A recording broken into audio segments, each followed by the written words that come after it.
So hello friends, welcome back to my channel. आज मैं explain करने वाला हूँ द नेक्स्ट स्टॉप डब्ल्यू के पार्ट 3 को। पार्ट 3 की स्टार्टिंग होती है और हम देखते हैं कि सेक्रेटरी और जियांग से बात कर रहा होता है। जियांग से कहता है कि देखो, मैं 10 साल से मेरे फैमिली के किलर को ढूंढ रहा हूँ, लेकिन मुझे अब तक भी कोई क्लू नहीं मिला। मुझे लगता है कि वो किसी और ही दुनिया से है। ये सुन के सेक्रेटरी कहता है कि आपका मतलब एलियन से है। ये सुन के वो कहता है कि हाँ, तुम सोच सकते हो ऐसा ही कुछ एलियन जैसा।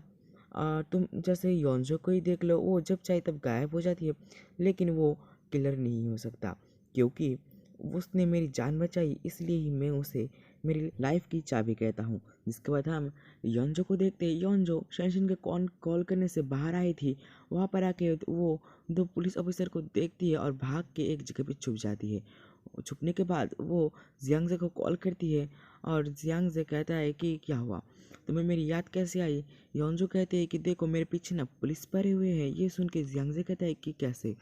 योंजो कहती है कि शिनशिन ने मुझे कॉल की थी, लेकिन वो तभी रुकते हुए कहती है कि देखो, तुम इन सब बातों को छोड़ो और तुम मुझे बचाओ। मैं तुम्हारे घर के बाहर ही हूँ।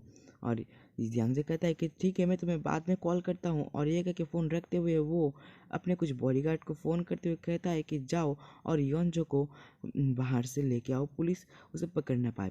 और जिसके बाद हम योंजो को देखते हैं। योंजो जो है जब बाहर निकलती है ना, तो उसे जो है पुलिस पकड़ लेते हैं और वो अपने फ़ोन को वहाँ पर ही फेंक देती है। और जब तक वहाँ पर जो है जियांगजे के भेजे गए गार्ड्स आते हैं, तब तक तो योंजो वहाँ से चली गई थी। गार्ड्स जियांगजे को कॉल करके बताते थे कि योंजो को पुलिस पकड़ ले गई है।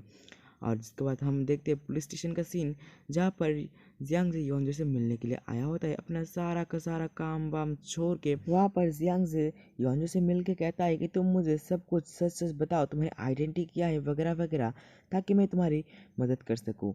योंजो कहती है कि देखो, मैंने अगर तुम्हें सब कुछ सच सच बता दिया तो तुम बाद में रिग्रेट करोगे इन सब चीज़ों के लिए। ये सुन के जियांगजे कहते हैं कि देखो, मैं रिग्रेट कुछ भी नहीं करूँगा, तुम मुझे सब कुछ बता सकते हो।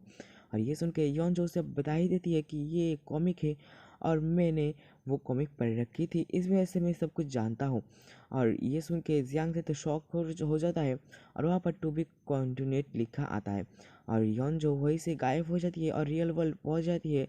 हम फिर से कॉमिक वर्ल्ड का सीन देखते हैं, जहाँ पर सब कुछ जो है रुक जाता है, सिर्फ जियांगजे को छोड़ के। और तभी वहाँ पर एक दरवाज़ा खुल जाता है रियल वर्ल्ड पहुँचने का, और जियांगजे वहाँ से सीधे पहुँच जाता है रियल वर्ल्ड। यहाँ पर आके वो एक शॉप के बाहर अपनी कुछ पोस्टर देखता है, तो पोस्टर देख के वो शॉप के अंदर चला जाता है।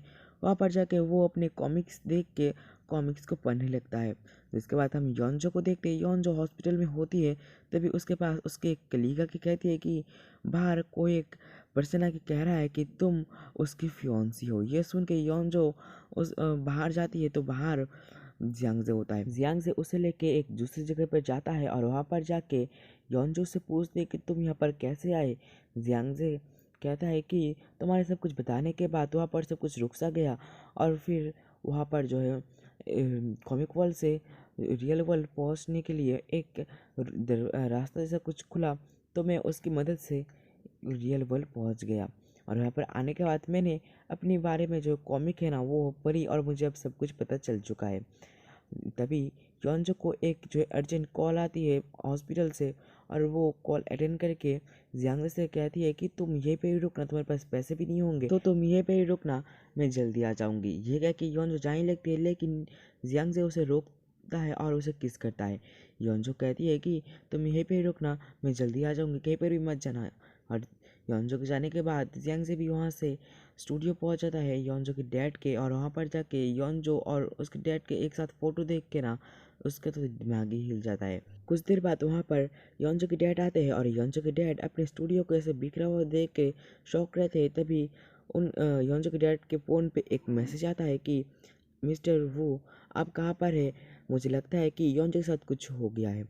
और योंजो के डैड ये मैसेज देख के योंजो को कॉल करते हैं और योंजो कॉल रिसीव करती है। तभी योंजो के डैड के पीछे से एक आवाज़ सुनाई देता है कि आखिरकार हम दोनों की मुलाकात हो ही गई। जिसके बाद हम देखते हैं ये सभी बातें जो योंजो सुन रही होती है और जल्दी से अपने डैड के पास जाने लगती है वो। और इधर जियांगजे और योंजो के डैड से कहता है कि आपको तो पता ही होगा कि सिर्फ योंजो कॉमिक वर्ल्ड नहीं गई थी बल्कि आप भी गए थे। इसके बाद हम फ्लैशबैक से देखते हैं कि योंजो के डैड भी कॉमिक वर्ल्ड गए थे और वहाँ पर जाने के बाद उन्होंने जियांगजे के चेस्ट पे नाइफ से स्टैब किया था।